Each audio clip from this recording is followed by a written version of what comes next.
وَأَتِمُّوا الْحَجَّ وَالْعُمْرَةَ لِلَّهِ فَإِنْ أُحْصِرْتُمْ فَمَا اسْتَيْسَرَ مِنَ الْهَدْيِ وَلَا تَحْلِقُوا رُؤُوسَكُمْ حَتَّى يَبْلُغَ الْهَدْيُ مَحِلَّهُ فَمَنْ كَانَ مِنْكُمْ مَرِيضًا أَوْ بِهِ أَذًى مِّن رَّأْسِهِ فَفِدْيَةٌ مِّن صِيَامٍ أَوْ صَدَقَةٍ أَوْ نُسُكٍ فَإِذَا أَمِنْتُمْ فَمَنْ تَمَتَّعَ بِالْعُمْرَةِ إِلَى الْحَجِّ فَمَا اسْتَيْسَرَ مِنَ الْهَدْيِ فَمَنْ لَمْ يَجِدْ فَصِيَامُ 3 أيام في الحج و7 إذا رجعتم تلك 10 كاملة ذلك لمن لم يكن أهله حاضر المسجد الحرام واتقوا الله واعلموا أن الله شديد العقاب. وَأَتِمُّوا الْحَجَّ وَالْعُمْرَةَ لِلَّهِ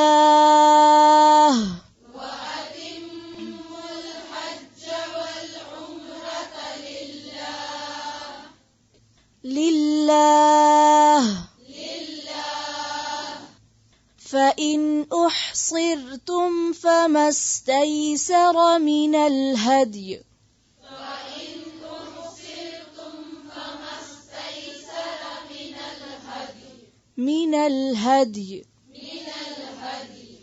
وَلَا تَحْلِقُوا رُؤُوسَكُمْ حَتَّى يَبْلُغَ الْهَدْيُ مَحِلَّهُ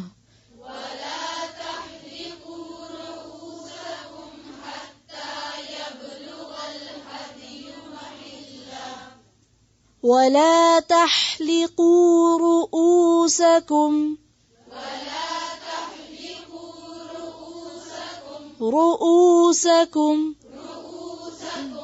را پہ کیا ہے صحیح طرح سے اس کو پڑھیں ولا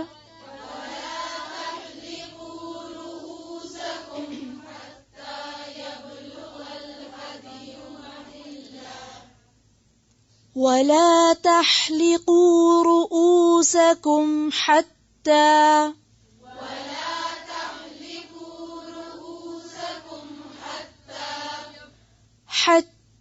يبلغ الهدي محله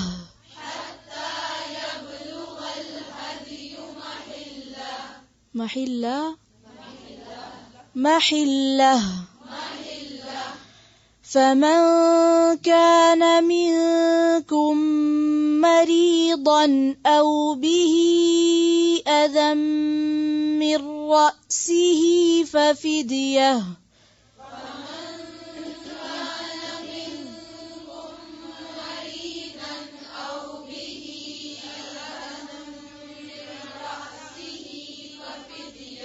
أو به أذى من رأسه ففدية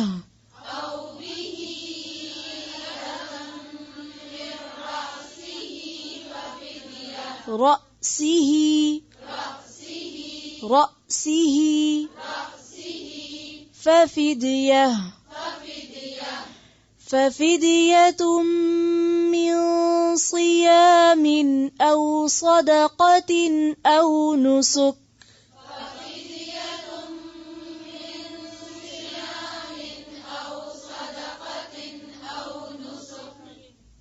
وقف کیسے کریں گے پھر سے پڑھیں ففدیة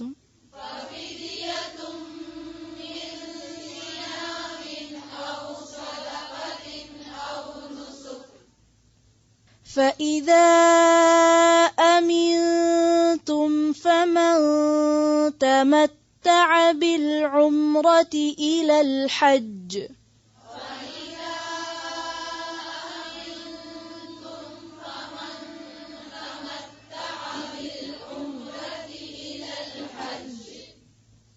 فَإِذَا أَمِنْتُمْ فَمَنْ تَمَتَّعَ بِالْعُمْرَةِ إِلَى الْحَجِّ فَمَا اسْتَيْسَرَ مِنَ الْهَدْيِ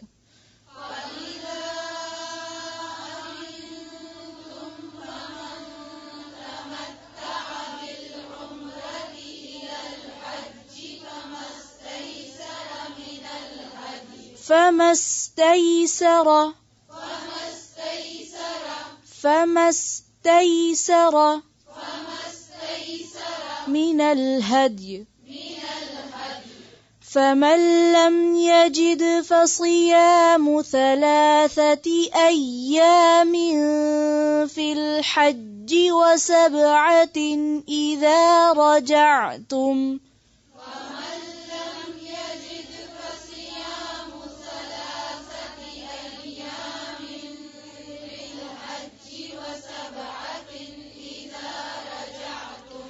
فمن لم يجد فصيام 3 أيام في الحج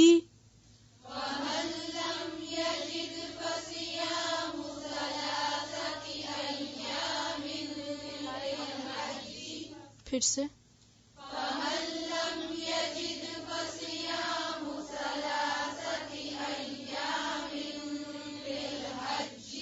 3 أيام في الحج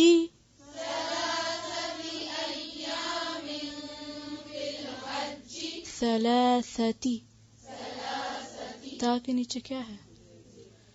پھر سے پڑھیں 3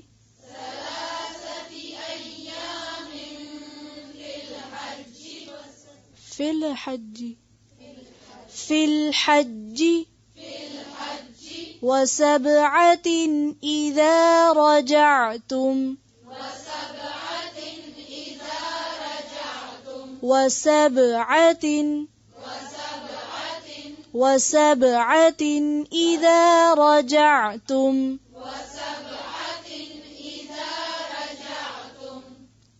پھر سے فمن لم يجد فصيام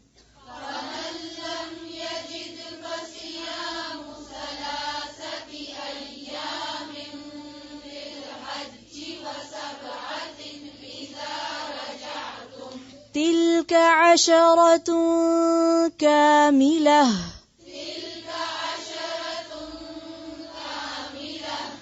ذلك لمن لم يكن أهله حاضر المسجد الحرام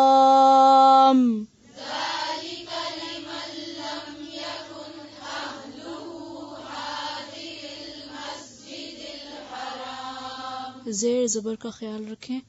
ذلك لمن لم يكن أهله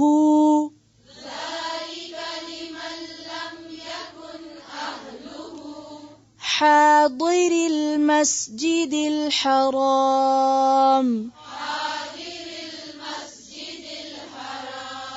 ذلك لمن لم يكن أهله حاضر المسجد الحرام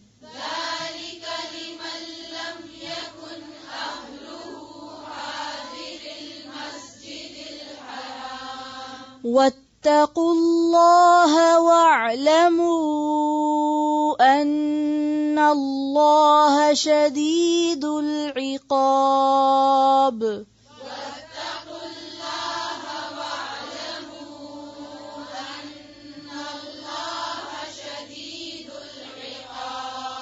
واتقوا الله واعلموا أن الله شديد العقاب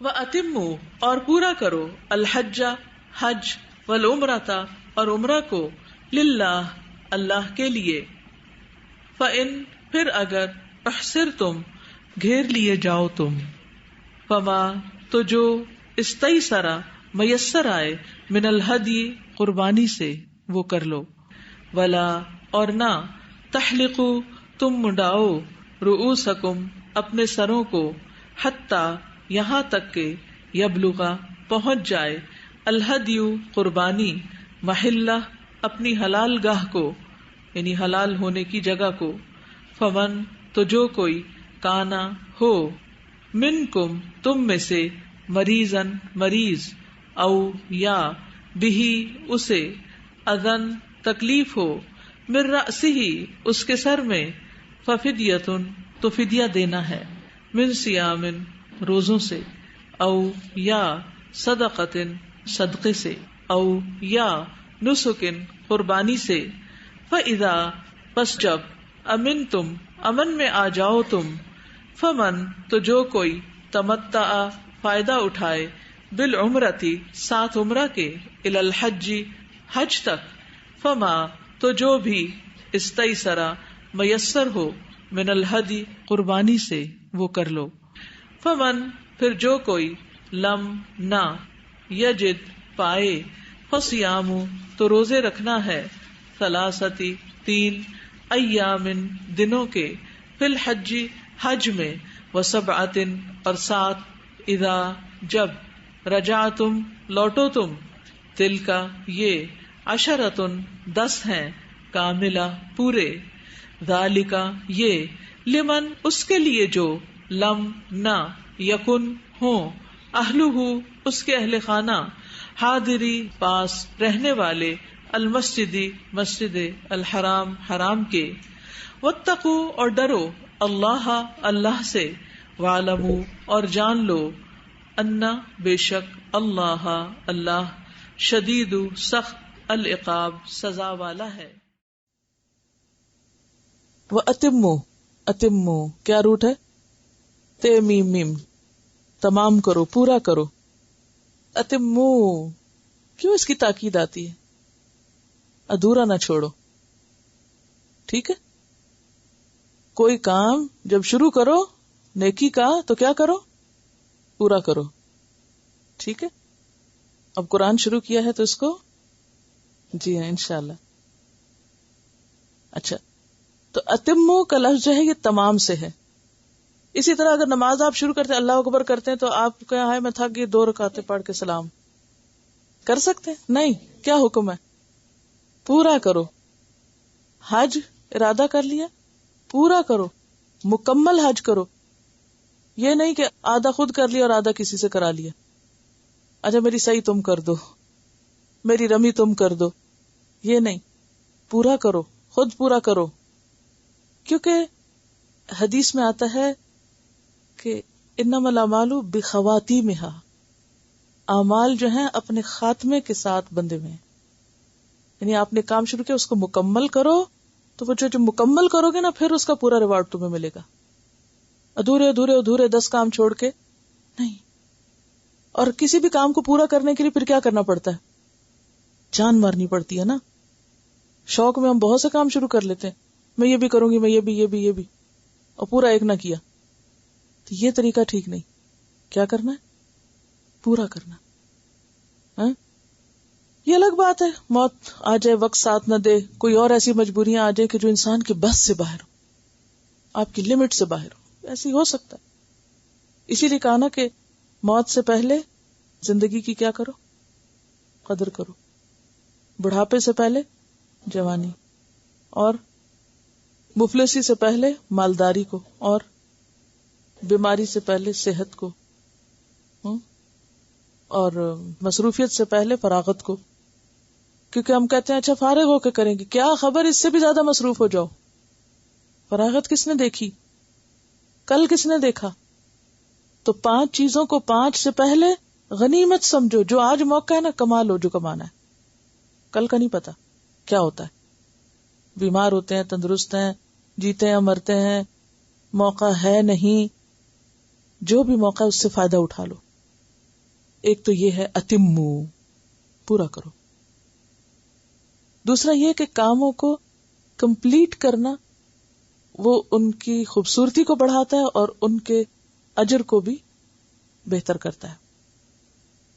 اسی لیے وہ دعا سکھائے گی، اللہم احسن عاقبتنا فی الامور کلہا، یا اللہ ہمارے ہر کام کا جو انجام ہے وہ اچھا ہو، انجام اچھا ہو۔ کیونکہ حدیث میں آتا ہے جس حال میں تم مرو گے اسی میں اٹھائے جاؤ گے۔ جیسے وہ حاجی احرام کی حالت میں لبیک پکارتا ہوا اگر فوت ہو تو اٹھے گا بھی کیسے؟ لبیک پکارتا ہوا اٹھے۔ تو اس لیے تمام کرنا جو ہے، کاموں کو مکمل کرنا جو ہے، یہ ایک بہت بڑی خوبی ہے اور اللہ کی خاص توفیق سے ہوتے ہیں، صرف بندے کی کوشش سے نہیں ہوتے. ہاں کوشش تو شرط ہے. تو یہاں یہ بھی تو کہا جا سکتا تھا نا کہ حج کرو، حج کیا کرو، یہ نہیں کہا. اتم. ابراہیم علیہ السلام کو جس صفت کی بنا پر امام چنا گیا تھا وہ کیا تھی؟ فَأَتَمَّهُنْ. میں کبھی وہ آیت پڑھتی تھی نا تو میں سوچتی تھی یا رب اتمہن قال انی جاعلک للناس اماما. اتمہن کیا چیز ہے؟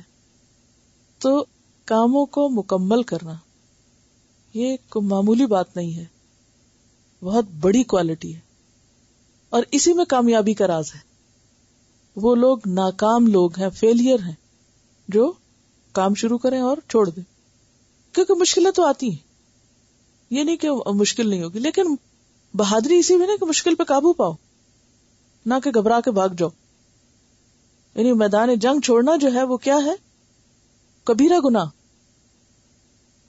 وَأَتِمُّ الْحَجَّ وَالْعُمْرَةَ لِلَّهِ. للہ کا کیا مطلب ہے؟ اللہ کے لیے. تو اس سے ایک اور بات پتہ چلتی کہ خاص طور پر وہ کام جو اللہ کے لیے کیے جائیں ان کو بشکل تمام کرنا چاہیے، ان کا حق ادا کرنا چاہیے. ہم عام طور پہ کہتے ہیں بس میری ایک بڑی ویکنیس ہے کہ میں پرفیکشنسٹ ہوں، لیکن کس چیز میں ہوں پرفیکشنسٹ؟ دنیا میں. گھر کو سجانے کا معاملہ پرفیکشنسٹ، کپڑے پہننے کا معاملہ پرفیکشنسٹ، میک اپ کا معاملہ پرفیکشنسٹ، قرآن پڑھنے کا معاملہ جتنا بھی پڑھ لو کافی ہے. پھر کہتے ہیں دین بھی رکھنا، دنیا بھی تو رکھنی ہے نا. تو کبھی یہ تو نہیں کہا کہ دنیا رکھنی ہے تو دین بھی رکھنا ہے نا. اس جملے کو الٹا کر لینا، یہی تو امتحان ہے.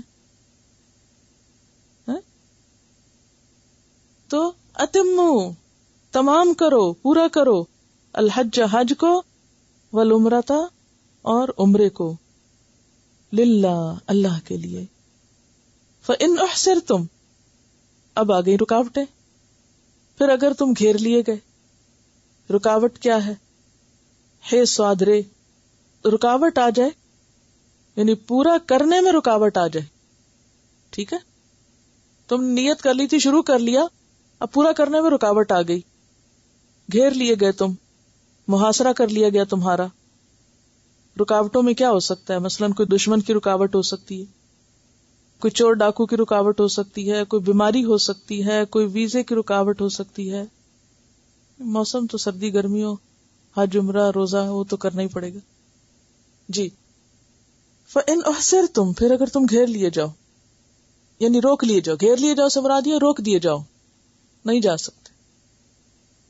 بعض اوقات ایسا ہوتا ہے نا کہ آپ پوری تیاری سے آپ نے احرام پہن لیا، نیت کر لی، اور آپ کو کہا گیا آپ ایئرپورٹ پہ چلیں، آپ کو پاسپورٹ مل جائیں گے عمرے، اور ویزے کے بغیر ہی پاسپورٹ مل گئے. اب آپ نے احرام پہنا ہوا، اب آپ جدہ بھی اتر رہے ہیں لیکن آپ نہیں جا سکتے ہو کیونکہ آپ اسٹیمپ نہیں ہیں. تو یہ بھی ایک رکاوٹ آ گئی نا. تو اس طرح کی، یعنی آج کے دور کی رکاوٹوں میں سے کیا رکاوٹ ہو سکتی ہے؟ اس طرح کی کوئی رکاوٹ ہو سکتی. یا آپ نے کئی دفعہ سنا ہوگا کہ ایک خاتون اپنے ہسبینڈ کے ساتھ حج کے لیے جا رہی تھی، سب تیاری کی ہوئی تھی، جہاز میں ہسبینڈ کی ڈیتھ ہو گئی راستے میں. یا چلنے سے پہلے ہی سب ٹکٹ وکٹ ہر چیز تیار ہے، ڈیتھ ہو گئی، اب وہ عدت میں ہے، محرم نہیں ہے، اب رکاوٹ ہو گئی. تو اگر تو احرام پہننے سے پہلے رکاوٹ ہو گئی تو اس میں تو کوئی حرج نہیں، لیکن اگر احرام کی حالت میں روکے گئے، اب کیا کرنا ہے؟ فَمَسْتَيْسَرَ مِنَ الْهَدِي، تو جو میسر آئے. استیسرہ کا کیا معنی؟ میسر آئے، یہ سین رے سے، یسر سے، جو آسانی سے میسر آئے. من الہدی، قربانی میں سے، یعنی پھر احرام کھولنے کے لیے دم دینا ہوگا، پھر دم دینا ہوتا ہے. ٹھیک ہے.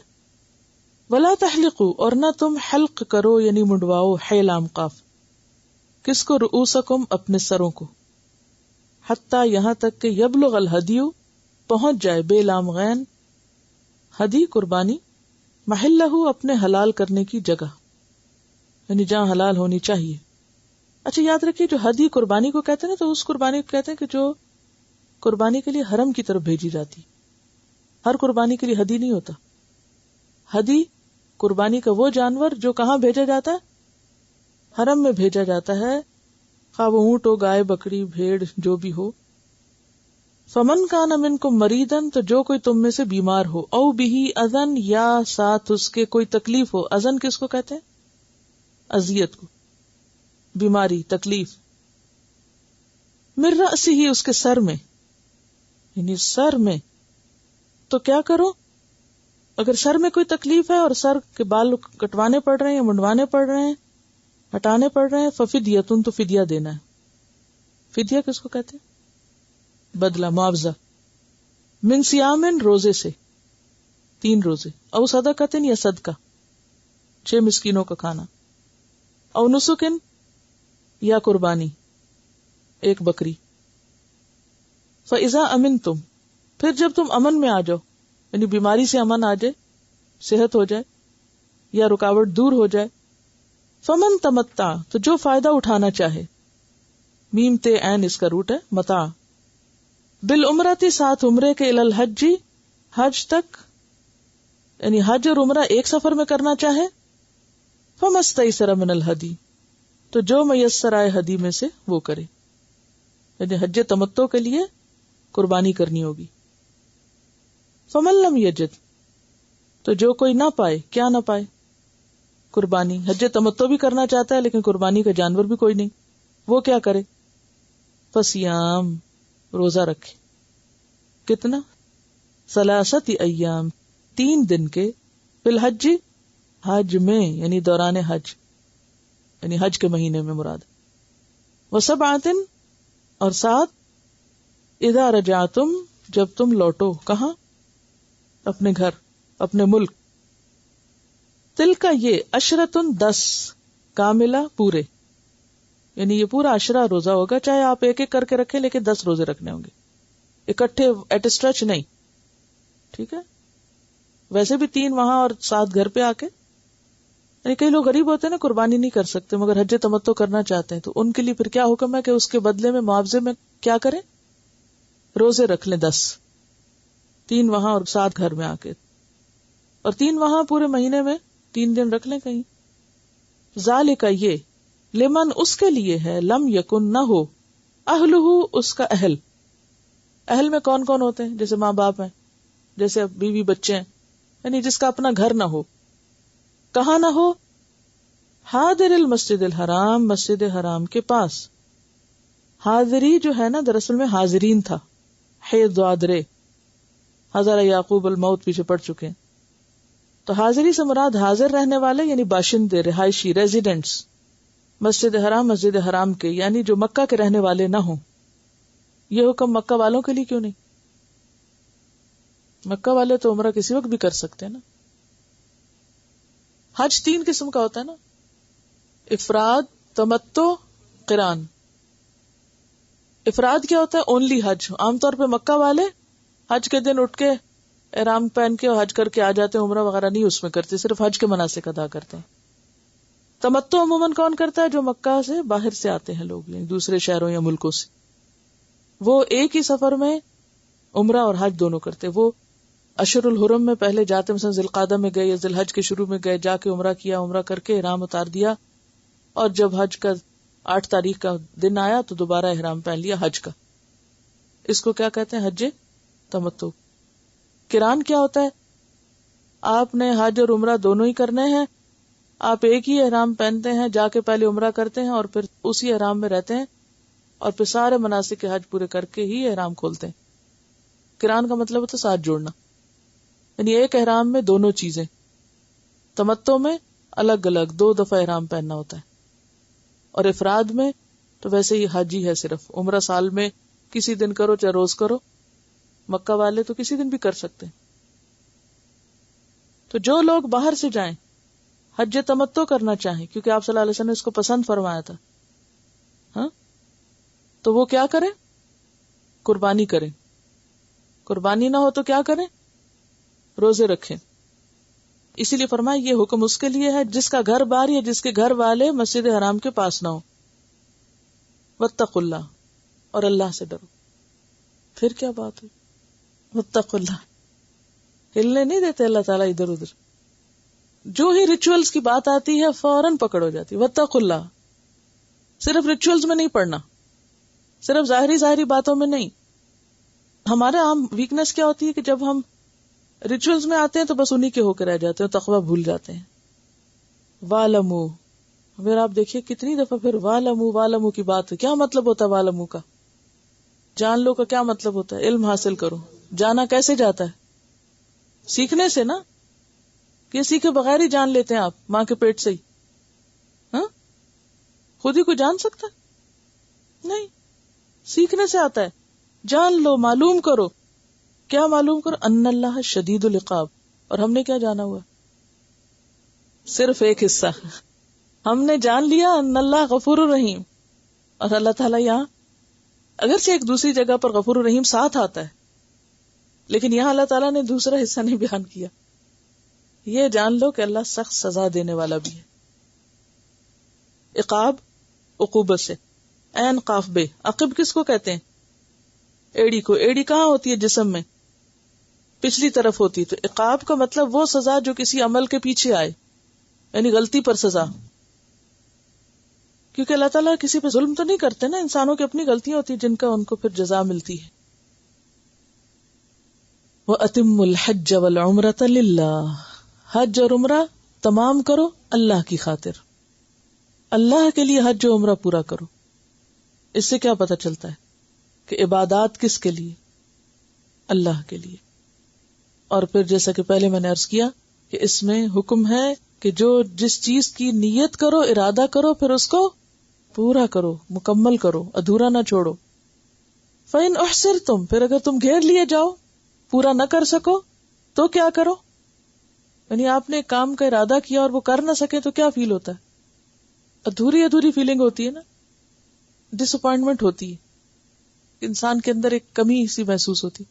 اس کا حل یا علاج کیا بتایا گیا؟ کہ قربانی کرو، صدقہ کرو. یہاں بھی تو مال خرچ کرنا پڑے گا نا قربانی کرنے کے لیے. اس سے پتہ یہ چلتا ہے کہ اگر آپ کی عملی کوششوں میں کوئی کمی رہ جائے تو اس کمی کو بھی آپ کیسے پورا کریں؟ مال خرچ کر کے، صدقہ خیرات کر کے. حج کرنے نکلے تھے، عمرہ کرنے نکلے تھے، نہیں کر سکے، رکاوٹ آ گئی. اب وہ دل میں ایک تکلیف تو ہے نا کہ نہیں کر سکے، ایک جو ایمپٹینس ہے، اس کو کیسے اوور کم کر سکتے ہو؟ قربانی کر کے. اور یہ قربانی یعنی اللہ کے قرب کی خاطر. وَلَا تَحْلِقُوا رُؤُوسَكُمْ، اور کچھ اب ریچولز بھی ساتھ بتائے جا رہے ہیں کہ اپنے سروں کو نہ منڈواؤ. حَتَّى يَبْلُغَ الْهَدْيُ مَحِلَّهُ، یہاں تک کہ قربانی اپنی قربانی کی جگہ پہنچ جائے.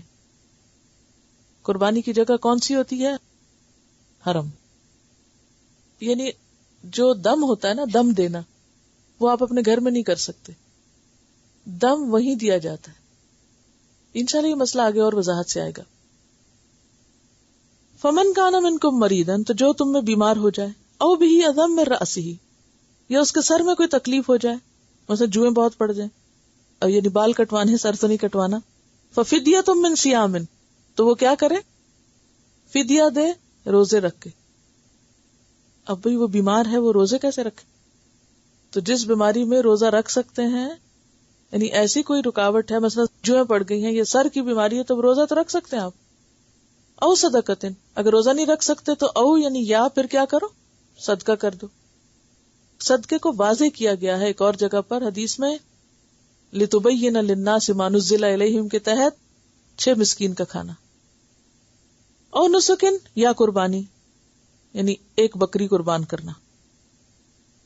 اب یہاں 2 چیزیں آ گئی نا، ایک تو ہے دشمنوں نے روک دیا یا کسی اور عذر سے رک گئے، دوسرے ہے بیماری نے روک دیا، اور بیماری کی وجہ سے آپ کو احرام ختم کرنا پڑا، حرم کی بجائے ہسپتال جانا پڑا، یا پھر وقت سے پہلے بال کٹوانے پڑے. اب کیا کرو؟ دم دے دو، کیونکہ احرام کھل گیا نا، احرام ختم ہو گیا. تو اس سے جنرلی مسئلہ کیا نکلتا ہے کہ ایک دفعہ جب کوئی حج کی یا عمرے کی نیت سے نکلتا ہے، احرام باندھ لیتا ہے، تو اس پر لازم ہے کہ وہ کیا کرے؟ حج یا عمرہ پورا کرے. ٹھیک ہے، اور اگر کسی وجہ سے نہیں کر سکتا تو پھر کیا کرے؟ دم دے، وہ قربانی کرے یا صدقہ کرے یا پھر روزے رکھے. فَإِذَا أَمِنْتُمْ، پھر جب تم امن میں آ جاؤ، بیماری درست ہو گئی، دشمن کا خوف دور ہو گیا، چور ڈاکو چلے گئے رستے سے، رستہ پر امن ہو گیا، من استطاع الیہ سبیلا ہو گیا، اب کیا ہے؟ اب جاؤ، پہنچو وہاں. فمن تمتع بالعمرۃ الی الحج، تو جو کوئی حج تمتع کرے یعنی حج ہی کے سفر میں عمرہ کرے، کیونکہ عربوں میں یہ معیوب سمجھا جاتا تھا، وہ کہتے تھے نہیں عمرے کے لیے الگ جاؤ، حج کے لیے الگ جاؤ. اسلام نے آ کے آسانی کی کہ نہیں، دونوں ایک ہی سفر میں ہو سکتے ہیں. فمستیسر من الہدی، تو ایسے حج کے لیے کیا کرنا پڑے گا؟ قربانی بھی دینی پڑے گی. حج افراد میں قربانی نہیں لازم، صاحب استطاعت تو عید کے موقع پہ کرتے ہیں قربانی، اور اگر نہیں کسی میں استطاعت تو نہیں کرے قربانی. لیکن جو حج تمتع کر رہا ہے، ایک ہی سفر میں حج اور عمرہ کر رہا ہے، اس کے لیے کیا لازم ہے؟ قربانی لازم ہے. اب قربانی نہیں ہے، پیسے نہیں ہے، کیا کریں؟ فمن لم یجد، تو جس کو نہ وسعت ہو، جو نہ پائے، فصیام ثلاثۃ ایام، 3 دن کے روزے رکھ لے، فی الحج، حج کے دنوں میں، وسبعۃ اذا رجعتم، اور 7 واپس آ کے گھر، تلک عشرۃ کاملہ، یہ 10 دن پورے ہوئے. ذالک، یہ حکم اس کے لیے، لم یکن، نہیں ہے، اہلہ، اس کا گھر یا گھر والے، کہاں نہیں ہے؟ حاضر المسجد الحرام، مسجد حرام کے پاس، یعنی وہ مکہ کا رہنے والا نہیں ہے، کیونکہ جو مکہ کے رہنے والے وہ تو عمرہ کبھی بھی کر لیں گے نا. واتقوا اللہ، اور ڈرو اللہ سے، وَاعْلَمُوا، اور جان لو، کیا؟ ان اللہ شدید العقاب، کہ اللہ تعالی سخت سزا دینے والا ہے. کس کو؟ یہ کس کو کہا جا رہا ہے؟ جو دین کا کام شروع تو کرے یا کوئی عبادت شروع تو کرے اور اس کو ایک مذاق بنا لے، جو جی میں آئے کر لے اور جو جی میں آئے چھوڑ دے. فرائض کا ادا نہ کرنا اور فرائض کو ادھورا چھوڑنا، یہ اس سے متعلق بات ہو رہی ہے. اب آپ دیکھیے، آیت ایک ہے، لمبی ہے، لیکن اس میں کئی احکام ہیں. خلاصہ اس کا دیکھ لیجئے. پہلا حکم جو مل رہا ہے، یا پہلی بات جو پتہ چل رہی ہے، کہ جو شخص حج یا عمرے کا ارادہ کرے اس پر لازم ہے کہ اس کو پورا کرے اور اس کو خود کرے. مثلا آپ یہ نہیں کر سکتے کسی کو آپ کہہ دیں اچھا تم میرا طواف کر دو، کوئی میری صحیح کر دے، کوئی میری رمی کر دے. کیا کرنا ہوگا؟ خود کرنا ہوگا. اتموا، پورا کرو، آدھے کام نہیں کرو، آدھے خود کرو، آدھے کسی سے کراؤ، یہ نہیں کر سکتے. اسی لیے آپ صلی اللہ علیہ وسلم نے حضرت سودا کو، جن کا جسم بھاری تھا، وہ بھیڑ میں نہیں جا سکتی تھی رمی کرنے کے لیے، ان کو حکم دیا کہ وہ پہلے کر لیں تاکہ رش نہ پڑے، لیکن خود کریں. آج یہ اتنا رواج عام ہو گیا کہ لوگ آرام سے خیموں میں بیٹھے رہتے ہیں، گپ شپ لگاتے رہتے ہیں، کھاتے پیتے ہیں، سوتے ہیں، جاگتے ہیں، اور کسی کو بھیج دیتے ہیں اچھا جاؤ تم میری بھی کرانا، تم جا رہے ہو اچھا یہ لو میری بھی پھینکانا کنکریاں. یہ بتا رہی ہیں کہ بعض تو وہاں پیسے بھی اب لیتے ہیں پتھر مارنے کو، اور یہ کیا خبر کہ اس نے جا کے مارے بھی ہیں کہ نہیں مارے. ہاں ایک ہی پھینک دیا، یہ صحیح طور پہ کیا یا نہیں. بھئی یہ بھی تو کہا گیا نا، وقت بھی تو زیادہ ہوتا ہے، رش کے ٹائم پر کیوں جاتے ہو؟ اس وقت میں چلے جاؤ جب رش کم ہو. تو یہ ہے کہ اس کے لیے آپ تدبیر کریں، یعنی پیک ٹائم کو چھوڑ کے آپ کسی اور ٹائم پہ کریں، مگر کرنا خود ہے. کیونکہ حضرت سودا کو آپ صلی اللہ علیہ وسلم نے اجازت نہیں دی تھی، وہ بھی ایک خاتون تھی اور رش تھا. 1.25 لاکھ لوگ جب آپ کے زمانے میں آپ کے ساتھ تھے تو رش نہیں ہوگا. اور اس زمانے میں اتنی سہولت بھی نہیں تھی. کیا خیال ہے کہ وہاں سہولت سے سب کچھ ہوا ہوگا جبکہ اتنی سواریاں بھی نہیں تھی. تو جب بھی سب کو خود ہی کرنے کے لیے کہا گیا تھا. تو پہلی بات ہے کہ تمام کرو کا مطلب ہے سارے. اذ ابتلی ابراہیم ربہ بکلمات فاتمہن، سارے کام کیے جو کرنے کے تھے. دیکھیے جو معذور ہیں وہ تو معذور ہے، لیکن ایک عام شخص جو صحت مند ہے مگر صرف ڈر کے بھی رش ہے، گرمی ہے، دھوپ ہے، پیاس ہے، میں نہیں جا سکتا، یہ ان کی بات ہو رہی ہے. اچھا دوسری بات، وَأَتِمُّ الْحَجَّ وَالْعُمْرَةَ لِلَّهِ، اللہ کے لیے، شہرت کے لیے نہیں. کئی لوگ حج پہ حج کس لیے کرتے ہیں؟ حجاج بننے کے لیے، الحاج کہلانے کے لیے. حالانکہ لفظی ترجمہ الحاج کا بھی ایک ہی حج کرنے والا ہے، یعنی حج کرنے والا ہے. کوئی زیادہ حج کرنے والے کو الحاج نہیں کہہ سکتے. اچھا جناب، بات یہ ہے کہ اہل عرب میں دور جاہلیت میں حج بس انٹرٹینمنٹ کا ذریعہ بن گیا تھا. حج کی روح ختم ہو گئی تھی. انہوں نے حج کو ایک میلہ بنا لیا تھا. وہ لوگ کیا کرتے، یعنی آپ صلی اللہ علیہ وسلم سے پہلے بھی حج ہوتا تھا وہاں، یہ سنت ابراہیمی تھی جب سے یہ سب چل رہا تھا. لیکن وہ کیا کرتے، وہاں جاتے، میلے لگاتے، کھاتے پیتے، قصیدے پڑھتے، شعر و شاعری کرتے، اور ایک طرح سے ہلا گلا ہوتا. تجارت، زبردست تجارت کا بازار لگتا اور خرید و فروخت ہوتی، اور ایک انٹرٹینمنٹ کا سفر کر کے گھر واپس آ جاتے. اور کوئی اللہ کی یاد نہیں، کوئی کچھ نہیں، بس تھوڑے سے مناسک کر لیے. اور ان کے ہاں بھی کیا تھا، کچھ لوگ عرفہ ہی نہیں جاتے تھے. یہ آگے آپ پڑھیں گے چند آیتوں کے بعد آ رہا ہے. تو اللہ تعالیٰ فرمایا ثم افیدوا من حیث افاض الناس، وہاں تک جا کے واپس آؤ. وہ کہتے تھے نہیں ہم بڑے لوگ ہیں، جہاں عوام جاتے ہیں وہاں ہم نہیں جاتے. یعنی خود ساختہ تبدیلیاں کر لی تھی اس میں. تو اس لیے کہا کہ یہ حج کا سفر اللہ کی خاطر سفر ہے، یہ محبت کا سفر ہے، شوق کا سفر ہے، جذبوں کا سفر ہے. یہ راگ میلوں کا سفر نہیں ہے، یہ خرید و فروخت کا سفر نہیں ہے، یہ کوئی تجارت کا سفر نہیں ہے، یہ سیر و تفریح نہیں ہے. اب آپ دیکھیں، اب بھی بہت سے لوگ حج کرنے جاتے ہیں تو کیا کرتے ہیں، جانے سے پہلے خوب پارٹیاں وارٹیاں، جا کر بازاروں میں گھومنا پھرنا، سب تحفے تحائف اکٹھے کرنے میں وقت گزار دینا، بس ایک رونق میلہ. تو مطلب یہ ہے کہ عبرت کا مقام ہے واقعی کہ ہم لوگ کر کیا رہے ہیں نا. تو قرآن کے یہ حکم جو ہے وہ ہمیشہ کے لیے، اتم الحج والعمرۃ للہ، جس کے لیے جا رہے ہو نا اسی کے بن کے وہاں رہو اور مقاصد چھوڑو. ٹھیک ہے، چھوٹی موٹی خرید و فروخت جائز ہے، ضرورت کے لیے انسان کچھ کر سکتا ہے، کھا پی سکتا ہے، کھانا بنا سکتا ہے، نہا دھو سکتا ہے، دنیاوی ضرورت کے جو بنیادی کام تو ہوں گے، لیکن زیادہ تر توجہ کس پہ رہنی چاہیے، عبادت پہ. دوسری بات یہ بتائے گی کہ اگر تم تو بڑے جوش جذبے سے نکلے تھے، آگے روک دیے گئے، اب یہ ہے کہ وہاں لڑنے نہ کھڑے ہو جاؤ، احرام کھول دو اور قربانی کو آگے بھیج دو، یا وہاں قربانی کے لیے کہہ دو، اور قربانی ہو جائے تو پھر سر منڈواؤ. لیکن اس میں رخصت بھی دی گئی، آگے پیچھے بھی ہو سکتا ہے، جیسے کہ حج کے موقع پر ہے.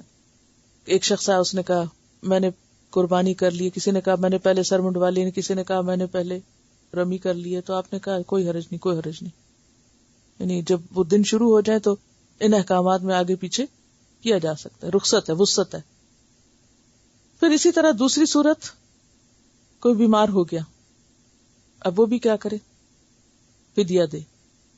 یا سر میں کوئی تکلیف ہو گئی، بال کاٹنے پڑ گئے، بیماری میں کوئی ایسا یعنی احرام اتارنا پڑا، تو احرام کھول دے اور فدیہ دے دے.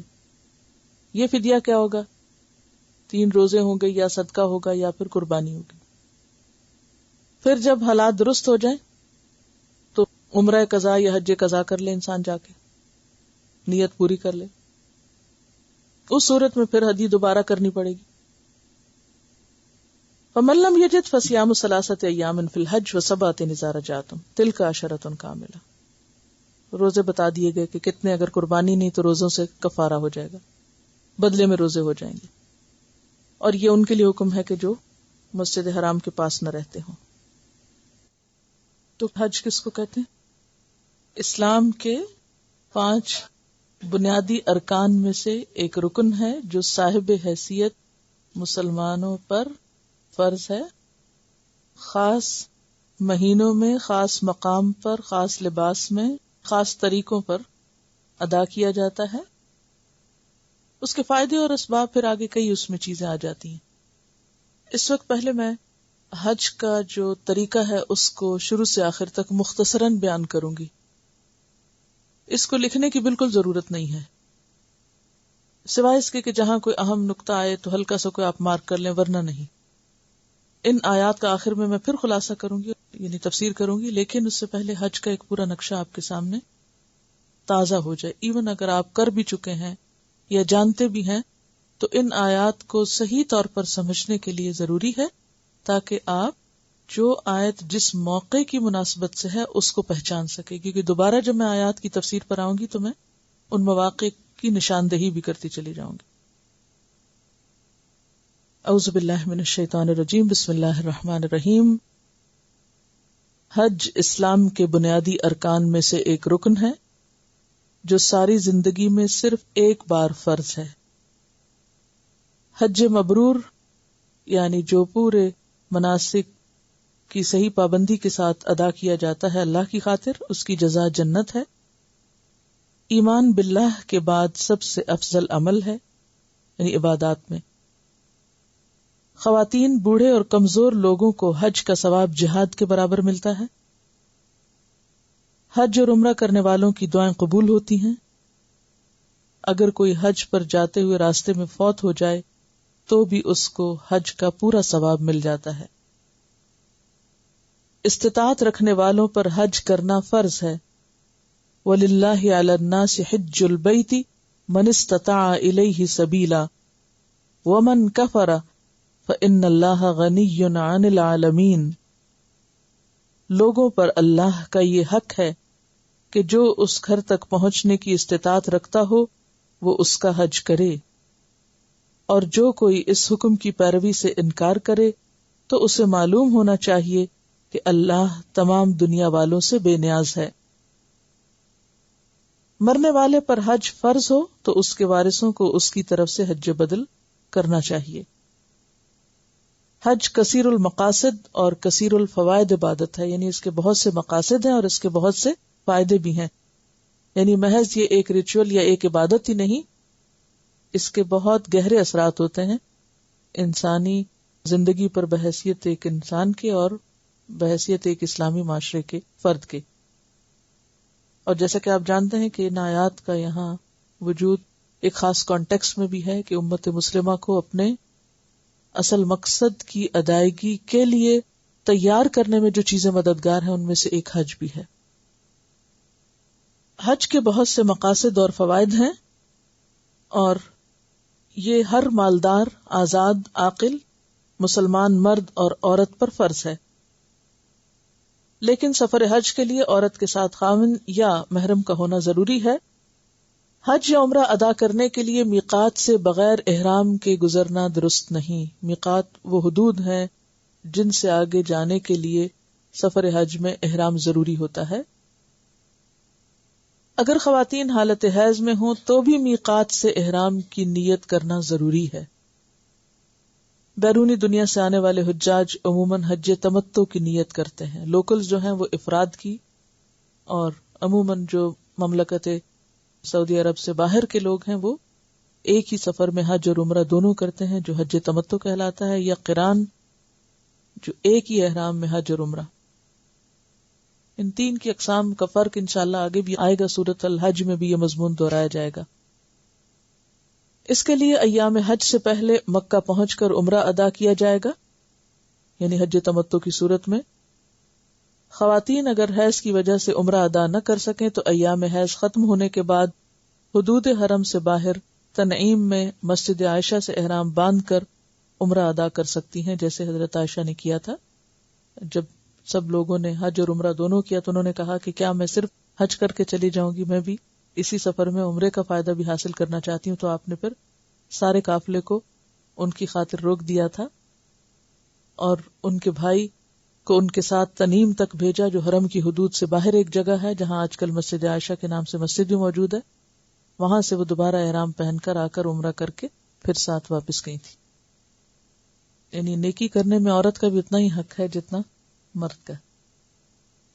خواتین کا احرام ان کا عام لباس ہی ہوتا ہے جو وہ عام طور پر گھر سے نکلتے وقت پہنتی ہیں، بشرطے کہ پردے کی شرائط پوری کرتا ہو.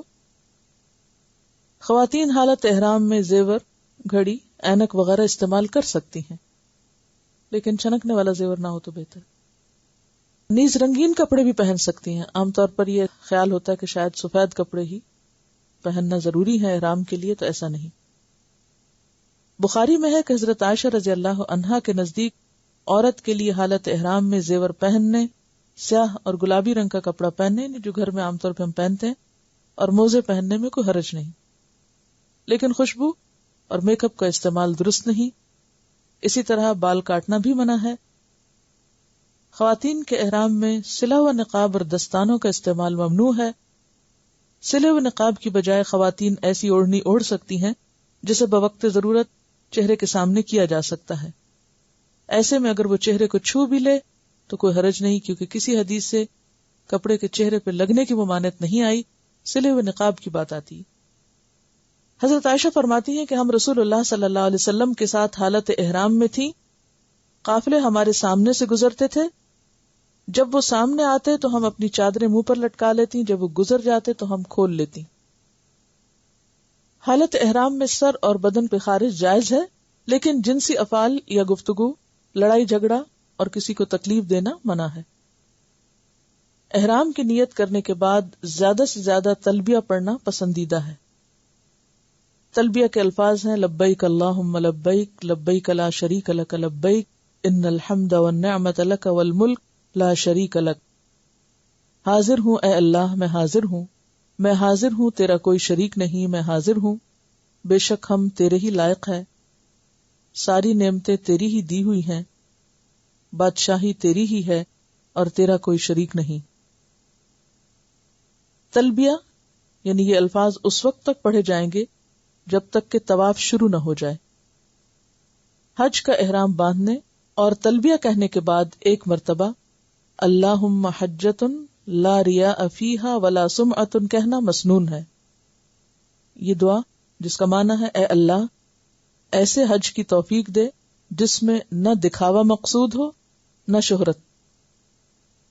مکہ پہنچ کر مسجد حرام میں داخل ہوتے وقت پہلے سیدھا پاؤں اندر رکھیں اور یہ دعا پڑھیں، بسم اللہ والسلام علی رسول اللہ، اللہم اغفر لی ذنوبی وافتح لی ابواب رحمتک۔ اللہ کے نام سے داخل ہوتا ہوں، اللہ کے رسول صلی اللہ علیہ وسلم پر سلام ہو، اے اللہ میرے گناہ معاف فرما دے اور اپنی رحمت کے دروازے مجھ پر کھول دے۔ جب بیت اللہ پر پہلی نظر پڑے تو دعا کریں، قبولیت دعا کا وقت ہے۔ کعبۃ اللہ کے قریب پہنچ کر حجر اسود سے طواف کا آغاز ہوگا۔ خانہ کعبہ کے گرد 7 چکر لگانے کا نام طواف ہے۔ ہر چکر حجر اسود سے شروع ہو کر حجر اسود پر ختم ہوتا ہے۔ یاد رکھیے حج میں نہ تو حجر اسود کی عبادت کی جاتی ہے اور نہ ہی خانہ کعبہ کی، بلکہ عبادت تو اس گھر کے رب ہی کی ہوتی ہے، جیسا کہ قرآن پاک میں آتا ہے فَلْيَعْبُدُوا رَبَّ هَذَا الْبَيْتِ، پس ان کو چاہیے کہ اس گھر کے رب کی عبادت کریں۔ طواف کے لیے باوضو اور نجاست سے پاک ہونا شرط ہے۔ اگرچہ طواف کی ابتدا حجر اسود کو چومنے سے ہوتی ہے، لیکن اگر رش ہو یا بھیڑ ہو اور چومنا یا ہاتھ لگانا دشوار ہو تو حجر اسود کی طرف ہاتھ سے اشارہ کرنا اور ایک ہاتھ سے اشارہ کرنا کافی ہے۔ بعض لوگ اس لکیر پر جس سے حجر اسود کی نشاندہی ہوتی ہے کافی دیر کھڑے ہو کر دعائیں پڑھنا شروع کر دیتے ہیں، جس سے طواف کے فلو میں رکاوٹ ہوتی ہے اور لوگ بہت زیادہ اذیت کا شکار ہوتے ہیں۔ اس سے رکنا چاہیے، فوراً اشارہ کر کے بسم اللہ اللہ اکبر کہہ کے آگے بڑھ جانا چاہیے۔ اس جگہ پر رک کر دوسروں کو اذیت دینا اور خاص طور پر خواتین کا مردوں میں اس وقت گتھم گتھم ہونا درست نہیں۔ حجر اسود کے علاوہ رکن یمانی کو چھونا بھی، یہ بھی ایک کارنر ہے بیت اللہ شریف کا، اس کو چھونا مسنون ہے۔ اگر ممکن نہ ہو تو اشارے کی بھی ضرورت نہیں، کیونکہ بعض لوگ ہر کونے پہ اشارہ شروع کر دیتے ہیں۔ خصوصاً اگر بھیڑ ہو اور مردوں سے ٹکرانے کا اندیشہ ہو تو بہتر ہے کہ رکن یمانی کو نہ چھوا جائے۔ رکن یمانی کے بعد حجر اسود تک کی جگہ، یعنی رکن یمانی حجر اسود سے پچھلا کارنر ہے، تو رکن یمانی سے حجر اسود کے بیچ کی جگہ پر خاص طور پر ربنا آتنا فی الدنیا حسنۃ وفی الآخرۃ حسنۃ وقنا عذاب النار کی دعا پڑھنا مسنون ہے۔ اس کے علاوہ طواف کے دوران تلاوت قرآن، تسبیح، دعائیں اور اذکار کرنا چاہیے۔ اگرچہ گفتگو کی اجازت ہے لیکن سوائے شدید ضرورت کے گفتگو سے اجتناب کرنا چاہیے۔ رسول اللہ صلی اللہ علیہ وسلم نے فرمایا، رمی جمار اور بیت اللہ کے طواف کو اللہ کا ذکر قائم کرنے کا ذریعہ بنایا گیا ہے۔ اس کے علاوہ اس کا کوئی مقصد نہیں. بیت اللہ شریف کا طواف نماز کی طرح ہے، لہذا دوران طواف کم سے کم بات کرو. یعنی یہ طواف بھی ایک طرح سے نماز ہے جس میں ضرورتاً بات کی جا سکتی ہے مگر پسندیدہ نہیں. بیت اللہ کا طواف دن اور رات میں کسی بھی وقت کیا جا سکتا ہے. دوران طواف اگر شرعی عذر کے باعث طواف کا سلسلہ منقطع کرنا پڑے، یعنی وضو ٹوٹ جائے، تو عذر دور ہونے کے بعد پہلے چکر کو شمار کر کے، یعنی اگر 3 ہو گئے مثلاً، تو صرف باقی چکر پورے کیے جائیں گے. نماز میں تو ایسا نہیں کر سکتے نا کہ آپ 2 رکعت کے بعد وضو اگر دوبارہ کرنا پڑے تو نئے سرے سے آپ پہلی رکعت سے شروع کریں گے. تو طواف آپ اسی چکر سے جہاں سے چھوڑا تھا دوبارہ شروع کر کے طواف مکمل کر لیں گے. حتیم بیت اللہ کا حصہ ہے، لہذا حتیم کے باہر سے طواف کیا جائے گا. حتیم وہ آدھی دیوار ہے بیت اللہ کی جو پہلے اس کے اندر ہی شامل تھی، یعنی اس کی وہ چھت تک تھی اور وہ اس کمرے کا حصہ تھی، لیکن بعد میں قریش جب تعمیر کر رہے تھے خانہ کعبہ کو اور ان کے پاس سامان تعمیر کم ہو گیا تو یہ حصہ ایسے ہی چھوڑ دیا گیا. اس کے اندر نماز پڑھنا ایسا ہے جیسے خود خانہ کعبہ کے اندر نماز پڑھنا ہے. تو کوئی شارٹ کٹ لے کے اس کے اندر سے گزر کے طواف نہ کرے بلکہ اس کے باہر سے طواف ہوگا، یعنی اس وال کے باہر سے. طواف ختم ہونے پر مقام ابراہیم کے قریب 2 رکعت نماز ادا کی جائے، ورنہ پوری مسجد میں جہاں جگہ ملے 2 نفل ادا کر لیے جائیں. اس میں کوشش ہو کہ مردوں کے مخصوص حصے میں نماز نہ ادا کی جائے بلکہ عورتوں کے لیے جو حصے نماز کے لیے مخصوص ہیں وہیں پر یہ نفل پڑھ لیے جائیں، خواہ وہ مقام ابراہیم سے کتنا بھی دور ہو، نماز ہو جائے گی. رسول اللہ صلی اللہ علیہ وسلم نے طواف کی 2 رکعتوں میں سے ایک رکعت میں قل یا ایھا الکافرون اور دوسری رکعت میں قل ھو اللہ احد کی تلاوت فرمائی. طواف ختم ہونے پر زمزم پینا مسنون ہے اور اس کا کچھ حصہ سر پر بھی ڈالا جا سکتا ہے یا جسم پر بھی. زمزم پینے سے قبل دعا مانگی جائے کیونکہ یہ بھی قبولیت کا وقت ہے. رسول اللہ صلی اللہ علیہ وسلم نے فرمایا زمزم کا پانی جس نیت سے پیا جائے وہ پوری ہوتی ہے. زمزم کا پانی پینے کے بعد صفا و مروہ کی طرف جا کر سعی کی ابتدا کرنی چاہیے. سعی حج یا عمرے کا رکن ہے جس کا پیچھے ذکر گزر چکا ہے، ان الصفا والمروہ من شعائر اللہ. سعی صفا سے شروع ہوگی، مروہ تک 1 چکر ہوگی، مروہ سے صفا تک دوسرا، اور یوں 7 چکر مکمل کر لیے جائیں گے جو مروہ پہ ختم ہو کے. صفا پہاڑی پر اتنا چڑھیں کہ بیت اللہ نظر آئے، لیکن اب تو اتنی پلرز اور آگے رکاوٹیں ہیں کہ عموماً نظر آنا مشکل ہوتا ہے. اگر نظر نہ بھی آئے تو اس رخ پہ کھڑے ہو کر یہ مسنون دعا پڑھنی چاہیے، لا الہ الا اللہ وحدہ لا شریک لہ لہ الملک و لہ الحمد وہو علی کل شیء قدیر لا الہ الا اللہ وحدہ انجز وعدہ ونصر عبدہ وہزم الاحزاب وحدہ. اللہ کے سوا کوئی الہ نہیں، وہ اکیلا ہے، اس کا کوئی شریک نہیں، بادشاہی اور تعریف اسی کے لیے ہے، وہ ہر چیز پر قادر ہے. اللہ کے سوا کوئی الہ نہیں، وہ اکیلا ہے، اس نے اپنا وعدہ پورا کیا اور اپنے بندے کی مدد فرمائی اور تمام لشکروں کو اکیلے ہی شکست دی. صفا اور مروہ کے درمیانی حصے میں مردوں کو دوڑنے کا حکم ہے مگر عورتیں اپنی عام رفتار سے ہی چلیں گی. کسی عذر کی بنا پر سواری پر بھی سعی کی جا سکتی ہے، آج کل ویل چیئرز عام دستیاب ہیں. سعی کے دوران بھی کثرت سے دعائیں، تسبیح اور تحلیل کرنی چاہیے، حمد و ثنا اللہ کی بیان کرنی چاہیے، دروشی پڑھنا چاہیے، اور بھی جو اللہ کا ذکر ممکن ہو کرے انسان. قرآن کی تلاوت بھی ہو سکتی ہے. سعی کے دوران باوضو ہونا شرط نہیں، ہو تو بہت اچھا ہے، لیکن اگر وضو نہ رہے تو سعی ہو سکتی ہے، جبکہ طواف وضو کے بغیر نہیں ہوتا. سعی کے 7 چکر مکمل ہونے پر احرام کھول دیا جائے گا. اس موقع پر خواتین صرف 1 یا 2 پور انگلی کے برابر بال کاٹیں. اور احرام کھولنے کا مطلب یعنی نیت میں یہ ہوگا کہ اب ہمارے مناسک عمرے کے پورے ہو گئے. اور ایسے میں خواتین 1 پور یا 2 پور کہیں سے بھی بال کاٹ سکتے ہیں. سارے بالوں کی ٹرمنگ ضروری نہیں ہے، ساری جگہوں سے لینا ضروری نہیں. کسی ایک حصے کی بھی ایک لٹ نکال کے اس میں سے کاٹ سکتے ہیں. اور بال مردوں سے الگ ہٹ کر ایک طرف کھڑے ہو کر کاٹے جائیں، نہ کہ بالوں کی نمائش.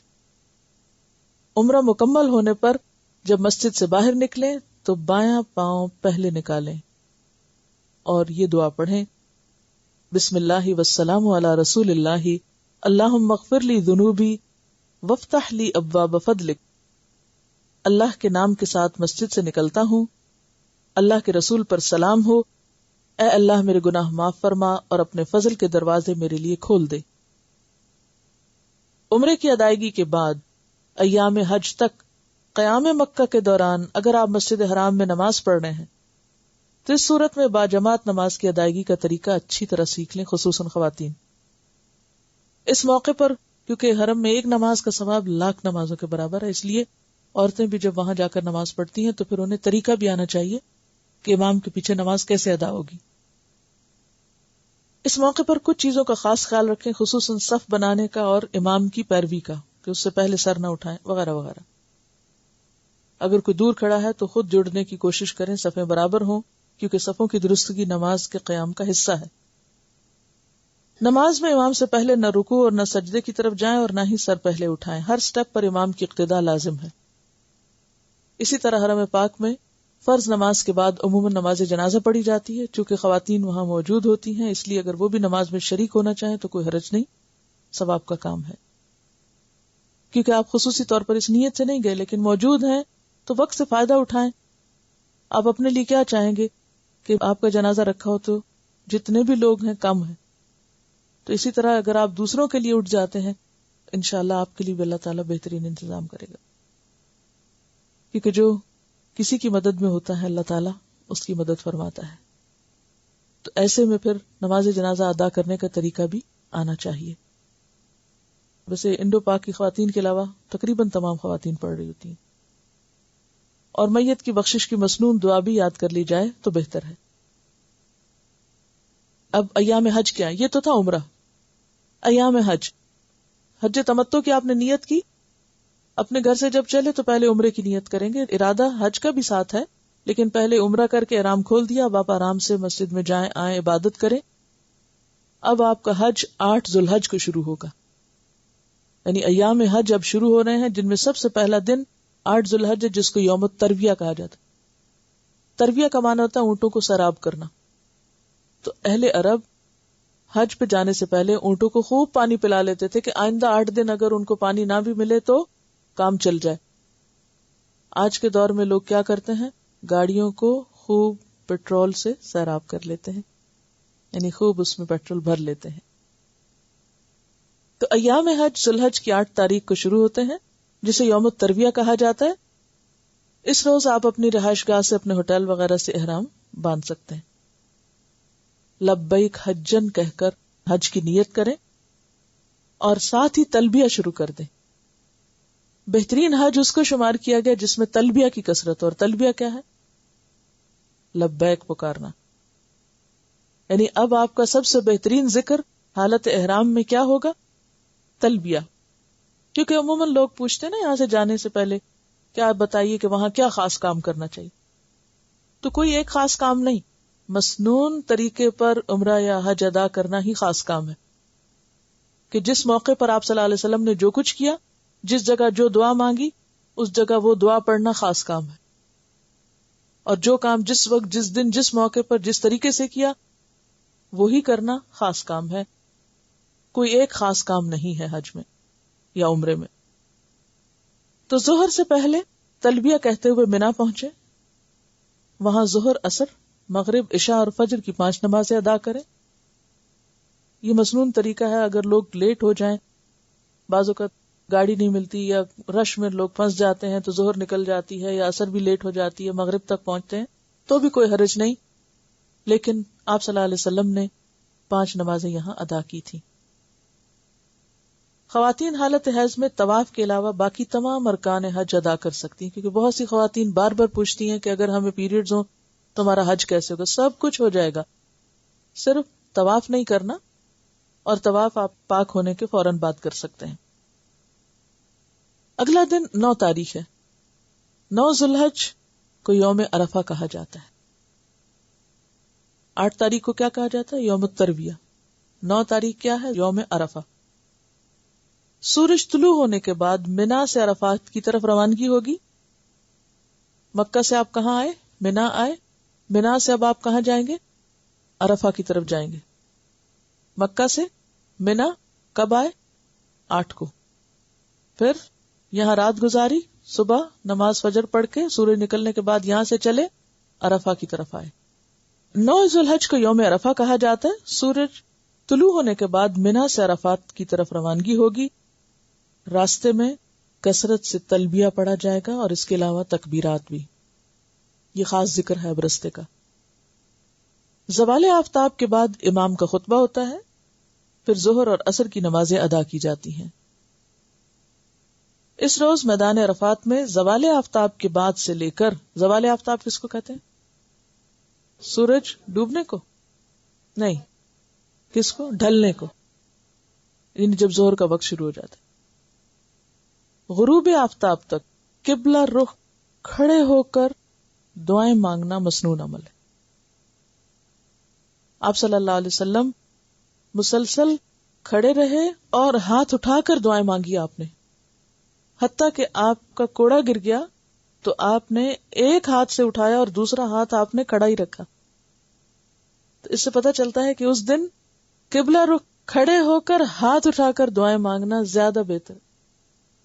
بہت سے لوگوں کو پتہ ہی نہیں ہوتا کہ نبی صلی اللہ علیہ وسلم کا اصل مسنون عمل کیا ہے. بہرحال وقوف عرفہ فرض ہے کیونکہ حج نام ہی عرفہ میں حاضری کا ہے. اگر یہ رہ جائے تو حج ادا نہیں ہوتا. اگر کوئی وہاں نہیں پہنچا تو حج نہیں ہوا. اس کا کفارہ نہ فدیہ ہے نہ دم ہے، کوئی چیز اس کی تلافی نہیں کرتا. وقوف عرفہ کے دوران زیادہ سے زیادہ کھڑے ہو کر تلبیہ، تکبیر، مسنون دعائیں کثرت سے اللہ سے مانگنی چاہیے. آج کا دن دعاؤں کی قبولیت کا دن ہے، آگ سے برات کا دن ہے، بخشش کا دن ہے. ہاتھ اٹھا کر زیادہ سے زیادہ اپنے لیے، عزیزوں، رشتہ داروں کے لیے، امت مسلمہ اور انسانیت کی بھلائی کے لیے خوب خوب دعائیں مانگے. یہ وقت بہت اہم وقت ہے. اس کو صرف کھانے پینے اور آرام کرنے یا گپ شپ لگانے میں ضائع نہیں کرنا چاہیے. بہت سے لوگ پہنچتے ہیں، وہ رش کی وجہ سے بعض اوقات ظہر کے بھی بہت بعد پہنچتے ہیں، پھر جا کے اپنے کھانے وانے بچھاتے ہیں، پھر کھاتے ہیں، پھر تھکے ہوئے ہوتے ہیں، پھر ان کو نیند آ جاتی ہے، پھر آرام کرتے ہیں، پھر اٹھتے ہیں، تھوڑے بہت ہاتھ پاؤں مارے، چلو کچھ دعائیں پڑھی، اور پھر جانے کی تیاری گھنٹہ پہلے شروع کر دیتے ہیں. اور اس طرح اس قیمتی وقت کو ادھر ادھر کے شغل میں ضائع کر بیٹھتے ہیں. تو اس وقت میں زیادہ سے زیادہ، یعنی کھانا بھی اتنا مختصر ہونا چاہیے کہ جس کو کھا کے نہ سستی ہے، تھوڑی سی انرجی آ جائے، لیکن پورا فوکس عبادت کی طرف یہاں ہونا چاہیے. رسول اللہ صلی اللہ علیہ وسلم نے فرمایا، بہترین دعا عرفہ کے دن کی دعا ہے. بہترین کلمات جو میں نے کہے اور مجھ سے پہلے انبیاء نے کہے وہ یہ ہیں. کیا؟ بہترین کلمات جو اس جگہ پر اللہ کے رسول صلی اللہ علیہ وسلم اور آپ سے پہلے تمام انبیاء نے کہے وہ ہیں، لا الہ الا اللہ وحدہ لا شریک لہ، لہ الملک ولہ الحمد وہو علی کل شیء قدیر. اب آپ دیکھیے کہ جو دعا سب انبیاء نے مانگی اور جو آپ نے مانگی اور جو اس دن کی خاص دعا بتائی گئی، جس میں مانگا کچھ نہیں گیا، اللہ کی تعریف اور توحید بیان کی گئی ہے، لیکن عموماً ہمیں پتہ ہی نہیں ہوتی کہ اصل عمل یہ ہے آج کے دن کا، یعنی اصل دعا. اس کے علاوہ جو چاہے مانگے، مگر سنت کا ایک عمل باقی ہمارے سارے عملوں پہ بھاری ہو جاتا ہے. رسول اللہ صلی اللہ علیہ وسلم نے فرمایا، عرفہ کے علاوہ کوئی دن ایسا نہیں جس میں اللہ تعالیٰ کثرت سے بندوں کو آگ سے آزاد کرے. یعنی سال کے سارے دنوں میں یہ دن ایسا ہے جس کا پتہ بھی ہے کہ آج ہی کا دن ہے اور یہی موقع اور یہی وقت ہے، اور پھر بھی انسان اس سے فائدہ نہ اٹھائے تو اس سے بڑی محرومی کیا ہوگی. تو اس کے لیے کیا فرمایا کہ اس سے زیادہ کسی دن لوگ آگ سے آزاد نہیں ہوتے. سب سے زیادہ بڑی بخشش کا دن ہے وہ دن یا وہ وقت. آپ دیکھیے کہ لیلۃ القدر راتوں میں بہت بڑی رات ہے اور عرفہ کا دن دنوں میں بہت بڑا دن ہے، لیکن ہمیں رات کا تو پتہ نہیں چلتا وہ کون سی رات ہے، 25ویں ہے، 27ویں ہے، لیکن یہ دن تو معلوم ہے. اسی لیے کیا کہا، الحج اشہر معلومات. یہ جو لفظ معلومات کا آیا ہے یہ کوئی معمولی لفظ نہیں. یاد رکھیے قرآن میں ایک لفظ بھی ایکسٹرا نہیں ہے.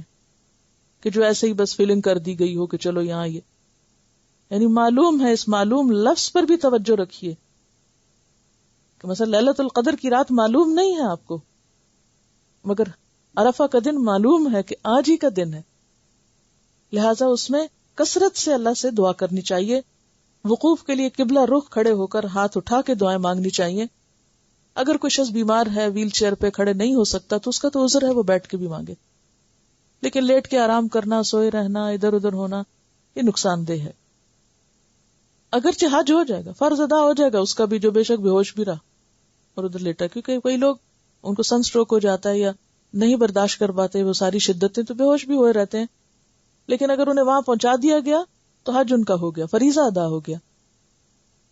یوم عرفہ کے دن حجاج کے لیے روزہ رکھنا منع ہے، لیکن باقی لوگ جو حج پر نہ ہوں ان کے لیے روزہ رکھنا اس دن کیا ثواب رکھتا ہے؟ 2 سال کے گناہوں کی معافی، ایک پچھلے اور ایک اگلے. سورج غروب ہوتے ہی مغرب کی نماز ادا کیے بغیر وقار اور سنجیدگی کے ساتھ تلبیہ کہتے ہوئے میدان عرفات سے مزدلفہ کی طرف آئیں. یہ ہے ثم افیدوا من حیث افاض الناس. وہاں عام طور پر آپ نے ایکسپیرینس کیا ہوگا کہ لوگ رکے رہتے ہیں صرف اس انتظار میں، جیسے روزہ کھلنے کا انتظار ہوتا ہے نا، جب روزہ کھلتا ہے تو کیا ہوتا ہے، سائرن بجتا ہے یا کچھ، تو اسی طرح اس وقت بھی ایک یعنی آذان شروع ہوتی ہے اور اس کے ساتھ دور دراز جگہوں پر بھی ایک آواز آتی ہے جس سے پتہ چلتا ہے کہ اب آپ نکل سکتے ہیں. تو لوگ ایسے چھوٹتے ہیں جیسے پانی کا بند توڑ دیا جائے تو ریلے بہنے لگتے ہیں. تو بالکل وہی منظر ہوتا ہے یہاں پر جس کا یہاں افیزو سے ذکر آیا قرآن پاک میں. اب 9 اور 10 ذوالحجہ کی درمیانی رات مزدلفہ میں بسر کرنا واجب ہے. یہاں مغرب اور عشاء کی نمازیں ادا کی جائیں گی، یہ نہیں کہ وہاں سے گزر کے تو آپ منا میں ہی آ کے سوئیں.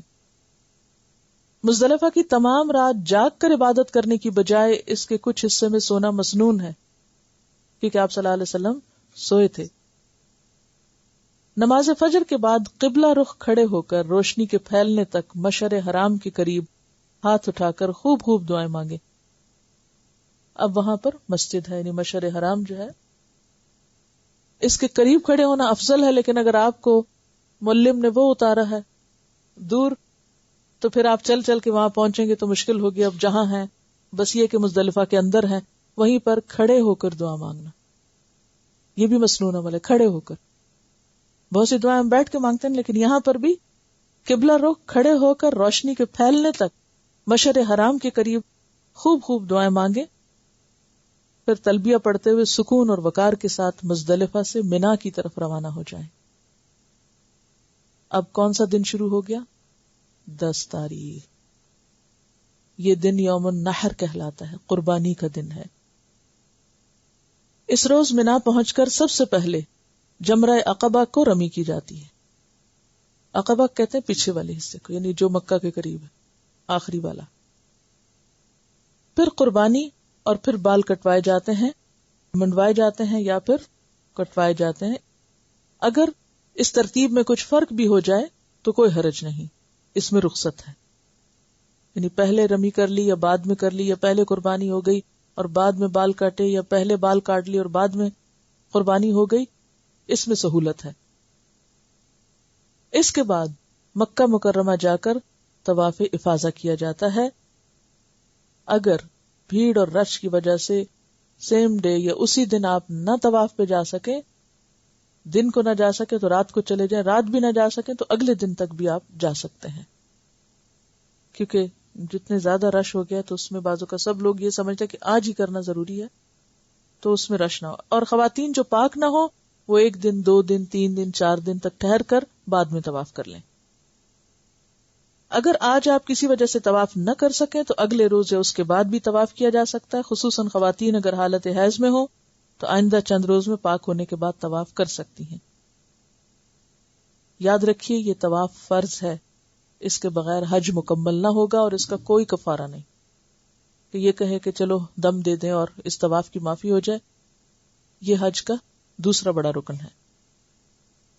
اور یہ بھی یاد رہے کہ جب تک یہ طواف ہو نہ جائے تو مکمل طور پر احرام نہیں کھولا جاتا، عورت اپنے شوہر پہ حلال نہیں ہوتی، رفث کی گنجائش نہیں. 11, 12, 13 ذوالحج ایام تشریق کہلاتے ہیں. 10 تک کے مناسک ہو گئے. اب کیا ہے؟ ایام تشریق شروع ہو گئے. 11, 12 اور 13 یہ دن ذکر الہی کے دن ہیں. ایام تشریق کی راتیں منا میں بسر کرنا لازم ہے. دن کو اگر آپ مکہ میں بھی ہیں یا کہیں اور ہیں تو کوئی بات نہیں، لیکن رات آپ کو منا میں گزارنی ہوگی. کوئی شخص اگر 13 ذوالحج تک منا میں نہ ٹھہرنا چاہے تو 11 اور 12 کے دوران 2 دن ٹھہر کر واپس آ سکتا ہے. اسی کے بارے میں فرمایا من تعجل فی یومین 11 اور 12. یومین سے مراد کیا ہے؟ 11 اور 12. فلا اسم علیہ، کوئی گناہ کی بات نہیں. ومن تأخر یعنی 13 کو بھی رک گیا، فلا اسم علیہ، اس پر بھی کوئی گناہ نہیں. اصل چیز ہے تقوی، کہ ٹھہرنا بھی اللہ کے لیے اور جلدی جانا بھی اللہ ہی کی خاطر. اس میں کوئی بڑائی نہیں پیچھے رہنے والوں کی اور کوئی برائی نہیں جلدی جانے والوں کی. اصل چیز خدا کا خوف ہے. ان دنوں میں، کون سے دنوں میں؟ 11، 12، 13 تینوں جمرات، جمرہ اولا، وسطی اور عقبہ کو بالترتیب کنکریاں ماری جائیں گی. اولا کون سا ہے؟ جو جمرات کی طرف جاتے ہوئے پہلے نمبر پہ آتا ہے. وسطی جو سینٹرل ہے، اور عقبہ جو پیچھے والا ہے، یعنی جو مکہ کی طرف ہے، قریب ہے. قریب سے مراد یہ کہ اینڈ پہ ہے. یاد رکھیے ہر جمرہ کو 7 کنکریاں ماری جائیں گی، اکٹھی نہیں، الگ الگ، ایک ایک. اور ہر کنکری مارتے وقت اللہ اکبر پڑھا جائے گا. بچوں، بوڑھوں اور بیماروں کی طرف سے رمی کرنا جائز ہے، یعنی نیابت ہو سکتی. بچوں، بوڑھوں اور بیماروں کی طرف سے. کنکریاں مارنے کے بعد اگر ایک طرف کو ہٹ کر قبلہ رخ ہو کر دعا کی جائے تو وہ بھی قبولیت کا وقت ہے. آپ صلی اللہ علیہ وسلم نے کنکریاں مارنے کے بعد طویل دعا بھی کی ہے. حج کے موقع پر قربانی کرنا واجب ہے، لیکن اگر کسی میں قربانی کرنے کی استطاعت نہ ہو تو وہ کیا کرے؟ حج کے دوران 3 روزے رکھے اور 7 گھر واپس جا کر یہ 10 روزے قربانی کا عوض ہیں. اس کے ساتھ ہی حج کے مناسک پورے ہو جاتے ہیں. اور آخری چیز مکہ مکرمہ سے رخصت ہوتے وقت طواف وداع کرنا ہے، جو کہ واجب ہے، لیکن حائضہ عورت کو اس کی رخصت ہے، یعنی اگر وہ نہ کر سکے تو بھی اس کا حج مکمل ہو جاتا ہے. دیکھیے کہ مناسک جہاں جہاں ادا ہوتے ہیں وہ 4 جگہیں، 4 جگہ اور 6 دن یاد رکھنے. 4 جگہ کون سی؟ مکہ، منا، عرفات اور مزدلفہ. یہ مناسک کی جگہ. 6 دن کون سے؟ یوم الترویہ، عرفہ، نحر اور 3 ایام تشریق. ٹھیک ہے. حج یہاں مکمل ہوا. یاد رکھیے کہ مدینہ کی زیارت حج کا حصہ نہیں، وہ مناسک کے حج میں سے نہیں. وہ کیا ہے؟ ایک ثواب کے موقع سے فائدہ اٹھانا، کیونکہ آپ کی مسجد میں نماز پڑھنے کا بھی کتنا اجر ہے؟ 1000 نمازوں کے برابر. مدینہ کی زیارت اس سفر میں کرنا، یعنی سفر حج میں، باعث سعادت ہے. مدینہ میں مکہ کی نسبت دگنی برکت رکھی گئی ہے. حضرت انس فرماتے ہیں کہ جب رسول اللہ صلی اللہ علیہ وسلم سفر سے واپس تشریف لاتے اور مدینہ کی دیواروں کو دیکھتے تو مدینہ کی محبت میں سواری کو تیز کر دیتے. مدینہ پہنچ کر مسجد میں باقاعدہ حاضری دینا، نمازیں پڑھنا باعث اجر و ثواب ہے. آپ نے فرمایا میری اس مسجد میں ایک نماز دوسری مسجدوں کی 1000 نمازوں سے افضل ہے، سوائے مسجد حرام کے. آپ نے یہ بھی فرمایا کہ میرے گھر اور ممبر کے درمیان کا حصہ باغیچہ ہے جنت کے باغیچوں میں سے، یعنی باغوں میں سے، اور میرا ممبر میرے حوض پر ہے، یعنی وہاں آپ کا حوض ہوگا. کون سا؟ حوض کوثر. مسجد میں داخل ہو کر بیٹھنے سے قبل تحیت المسجد ضرور ادا کریں. جب آپ مسجد میں انٹر ہوں 2 نفل پڑھ کر بیٹھیں. مدینہ منورہ میں جب روضہ رسول پر حاضری دیں تو اس وقت بہت صبر و تحمل سے کام لیں. چونکہ خواتین کے لیے اوقات کا دورانیہ کم ہوتا ہے، اس لیے عموماً بھیڑ ہوتی ہے. بے صبری کا ثبوت دیتے ہوئے لوگ ایک دوسرے کو دھکے دیتے ہیں، نماز میں ایک دوسرے کے آگے سے گزرتے ہیں، پش کرتے ہیں. یہ وہ جگہ ہے جہاں احترام لازم ہے.